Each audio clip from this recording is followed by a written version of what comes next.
I never thought I'd be the kind of person to betray my best friend, but that's exactly what I did. And the worst part is, I'm not even sure I regret it. Maya and I have been best friends since we were 12 years old. She was the loud one, the fearless one, the girl who spoke her mind, even if it embarrassed her. And I was her shadow, quiet, cautious, steady. She always said I kept her grounded, and I always said she made me brave. We weren't just friends, we were family. When Maya started dating Eli in college, I didn't think much of it at first. He was charming, the kind of guy who seemed to draw people in without even trying. Messy hair, a crooked smile, the type who could make you feel like you were the only person in the room. For 2 years, they were that couple. The ones you secretly roll your eyes at because they seemed perfect. He brought her flowers. She brought him coffee. They had pet names, inside jokes, weekend trips where they plastered Instagram with pictures that made people jealous. I thought they might actually last, but love has a way of rotting from the inside out. The fights started small, forgotten plans, sarcastic comments that cut too deep, then bigger late nights, accusations, slammed doors. I remember one night in particular, Maya, sitting on the bathroom floor, clutching her phone like it was a weapon, tears streaming down her face as she whispered, "He twists everything. He makes me feel crazy." I hated him then, hated the way he made her cry, hated the way she still wanted him anyway.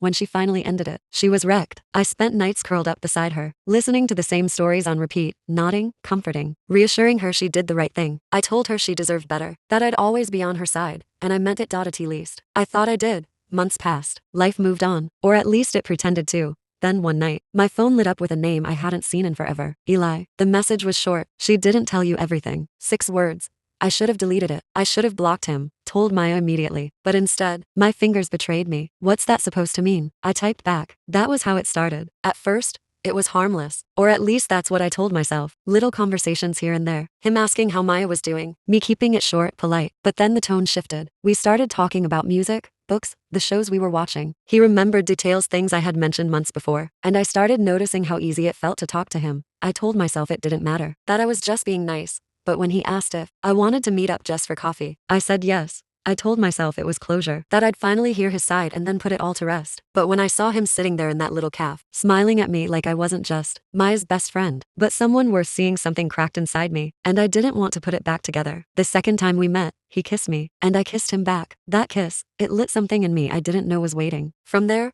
we became a secret, a fire burning in the shadows. We found places no one would look, cheap motels with the curtains pulled shut, long night drives where we parked under the stars, stolen moments in coffee shops far from campus. His touch was electric. His laugh made me giddy in a way I couldn't explain. And every time I left him, I told myself it would be the last, that I'd end it before it went too far. But then my phone would buzz. "I need to see you." And I'd go, every time. The guilt was suffocating. I'd sit across from Maya, watching her laugh, listening to her call me her only real friend, and I'd feel like the lowest person alive. I wanted to confess, to beg for her forgiveness before she found out another way. But then Eli would hold me close and whisper things like, "I don't care if we get caught. You're worth it. You're all I want." And I believed him. God help me. I believed him. The danger only pulled me closer. One night, Maya invited a group of us over for a movie marathon. And yes, Eli was there. She said she was over it, that she could handle being around him again. I didn't believe her, but I didn't argue. When he walked in, my chest tightened. I couldn't even look at him, but I felt him. The air between us buzzed. Halfway through the movie, Maya went to grab snacks. The second the door shut,